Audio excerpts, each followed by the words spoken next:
Move the chairs.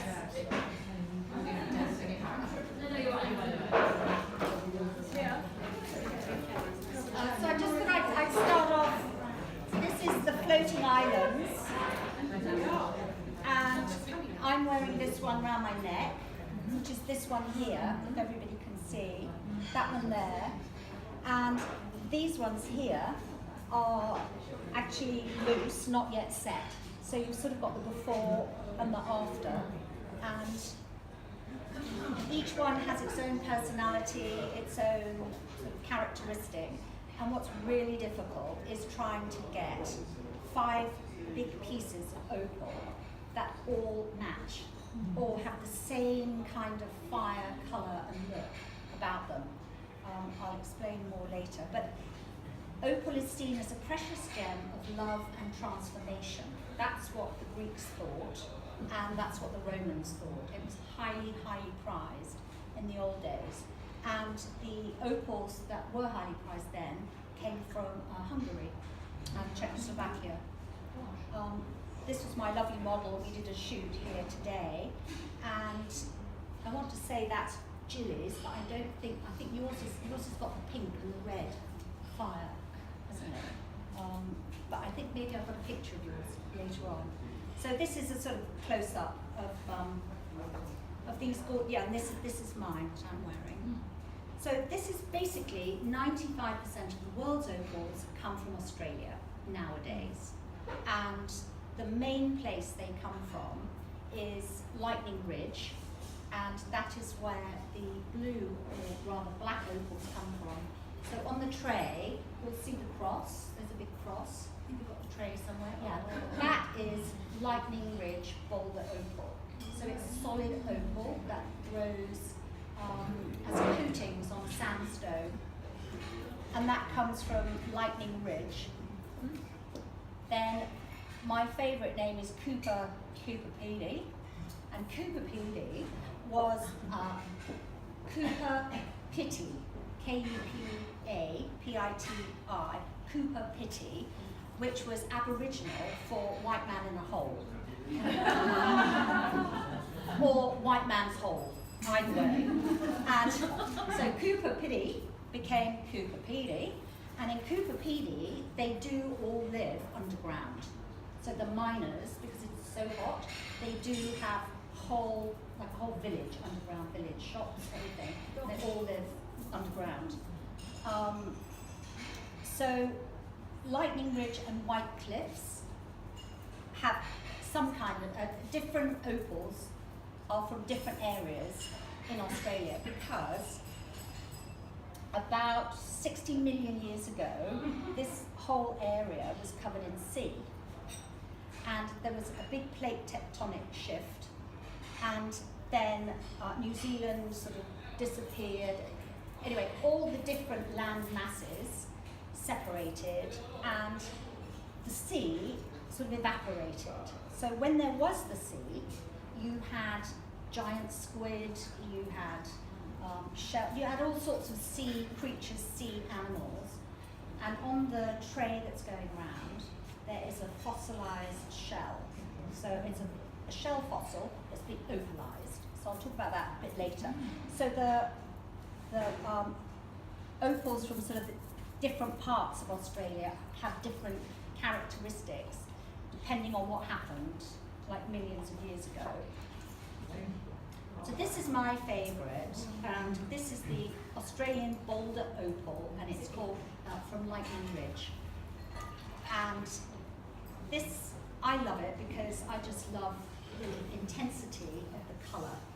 And most people think of opals as being very white and wishy-washy, and most people see tourist opals because there's a big market for tourist opals, but there is not a big market for collectors' opals. And the boulder opal, Lightning Ridge, is for collectors, really. And what they have to do is somehow remove that opal from the sandstone without smashing it or breaking it. So it's not easy. So this is also the Australian boulder opal, and I had this tray. Yeah. When you say it's moving from the sandstone, Yeah. what is it on the nose here? Is it quite tough? It's like a 5.5, 6. So not tough at all? It's not tough at all. And I'll talk about what it's made of. But this one and this one basically made these earrings, which I set in white gold with tanzanite, just because it picked up that amazing intense blue. And a really nice young banker bought these with her bonus. And she pops in every now and then wearing them, and they're just divine. And all these other ones, actually, you may see that they are used in other pieces. So this sort of opal you only find from a collector. And because I'm now so old, everyone else is also old, so all my dealers that I've known for all these years are now beginning to sell their treasures. Because the thing about coloured gemstone lovers is you know what you can find again, you know what you can see, and you know what is a treasure. And it doesn't have to be the most expensive, but it has to be a treasure for you. And this was one old gentleman's treasures. And I was very lucky to find these. You actually don't even find these in Australia, because all these years, the best ones go immediately to the Japanese collectors, Chinese collectors, American collectors. The only people who don't seem to collect them are the Australians, because they're surrounded by tourist opals and they've gone off opals. But actually these are rare. And what is rare about the boulder is the amount of surface, because these are big. It's very hard to get this size, and it has to all come from one piece. So this is basically one of the calendars you might remember, and this is a cuff that I made with this boulder opal. And when I looked at it, I just felt that it was like one of those Chinese ink paintings. And it just seemed to tell a story. It's either like an underwater, what's it called? The underwater Atlantis. It's either like an Atlantis, or it's like a mountain with mists and streams. And anyway, so it is meant to be the gem of love and happy dreams, a talisman for transformation and change. And then it's Australia's national gemstone, and they call it the fire of the desert. That's what the Aboriginals call it. And it has deep spiritual power for the indigenous people, and it's connected to their Dreamtime ancestors. That's why I called that calendar Dreamtime, because I was focusing on the boulder opals. And in the Aboriginal legend, Sorry. yeah. Does it make a difference to the Aborigines for their dreamtime, the colour of the opal? Or is it over and over for them? I think this is mostly the Aboriginal opal. The sandstone opal. I think, yes, there's more than the jelly opal. This is, these are the pictures. And so in the Aboriginal legend, the creator came to Earth on a rainbow to bring a message of peace to man. And at the place where his feet touched, where the rainbow stopped and his feet landed, that caused the ground to produce these amazing opals. So they're a gift from God the Creator. And he was on this rainbow because you have a rainbow of colours in the opals. And then the play of light, which is known as Schiller, which is a German word meaning a play of light, that we see in opals, comes from light diffracting from compact, tiny silica spheres into the 7 colours of the rainbow. So I'll explain a bit about that later. There's the rainbow. And there you can see the sandstone, that red clay rock. and it's very porous. So the rain seeps through, everything seeps through this rock and into the ground. Here we have two lovely gentlemen from Cooper who are busy banging up some rocks in the hope of finding some opal. And the reason why opal is still amazing to collect is there is no big corporation that has bought up opal mining or has invested in opals, because it literally is back-breaking work and you have no idea what you're going to find. So with diamonds, they have the geologists go in, everybody's looked at the land, etc., etc.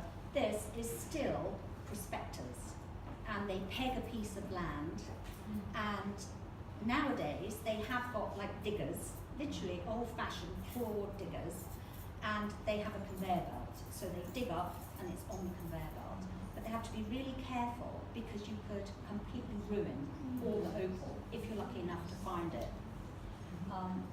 So the people that live there have lived there forever, and there are no young people going to live that hard mining life.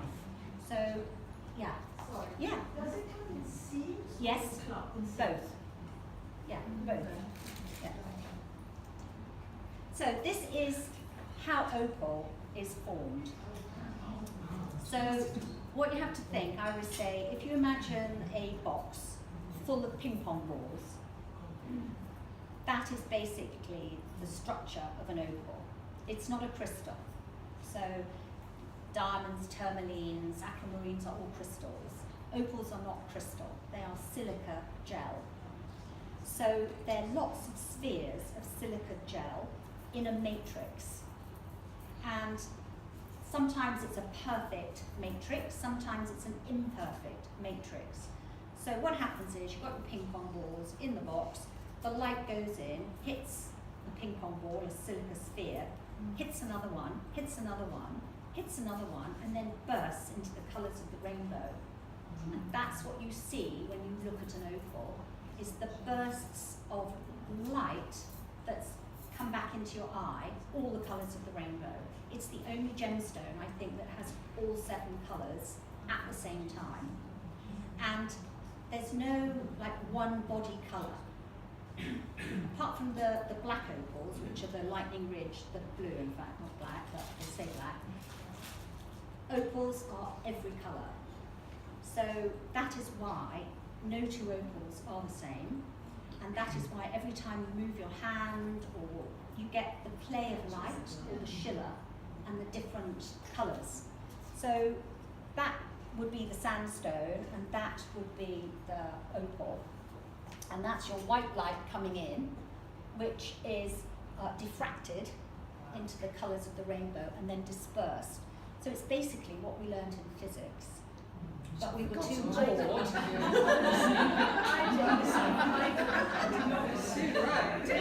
were too bored to listen, because if someone had said this is an opal and this is what it's made up of, silica gel, and it is up to much more interesting, and they are up to like 14% water. Yeah. So that is why they can be a little bit more fragile than crystals, because they have a high water content. Here we are, here's the physics. So if you remember your prism, yeah. So the white light hits it, it gets refracted, and then it's dispersed into red, orange, yellow, green, blue, indigo, violet. So all these colours have different, I want to say, not radio waves, they have different frequency, right? And these are basically the only colours of light that we can see. Before red, you get infrared, that you know from like heating lamps, and that's infrared. And after violet comes ultraviolet, which would be X-rays, I think.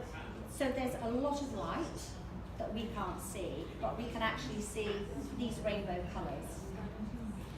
So red is the fastest light to come out, And if an opal has a flash of red in it, it means that you will be able to see all the other colours.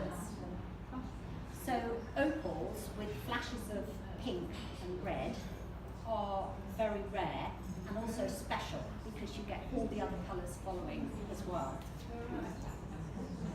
These are your tourist opals. So what they do is, that would be a solid opal, this would be an opal doublet, and that could be plastic, onyx, any kind of material. And then sometimes you have a triplet and it's got a clear top, which could be moonstone, plastic, anything, with a very thin sliver of opal, and then the onyx or some black resin or something at the bottom. Those will be in the opal shops. Yes. So wait, is the standard opal fragile? Yes. Yeah. Can be, because it's up to 14% water. But they first found opal about 100 years ago in Australia. So everybody has been wearing opals in our time, in the last 100 odd years, and they have proved to be stable. They are not busy cracking and whatever. If you drop any jewellery, any gemstone, any crystal on a marble floor, on any kind of strong floor, like any stone, anything like that, you will crack or break anything. You can even crack a diamond. But mostly for wearing, it's fine.